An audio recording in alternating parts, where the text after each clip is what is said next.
Hey everyone, welcome back. In this video, I'll show you how to debug make scenarios in 2026.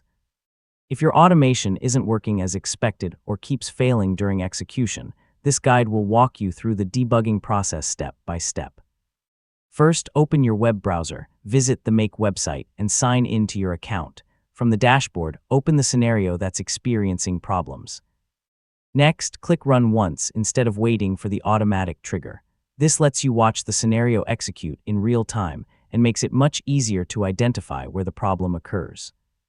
Now pay close attention to each module as the scenario runs. If a module displays a red warning or error icon, click it to view the detailed error message and execution log. Next, review the data flowing between modules. Verify that all required fields are mapped correctly and that the information being passed matches the format expected by the next module. If you're using app connections such as Gmail, Google Sheets, Slack, or webhooks, make sure the connections are still authorized and that the required files, folders, or records are accessible. After making any necessary changes, click Run once again and confirm that the scenario completes successfully without errors. Repeat this process until every module works correctly. Finally, save your updated scenario, turn it on, and continue monitoring the execution history to make sure future runs complete successfully. And that's it.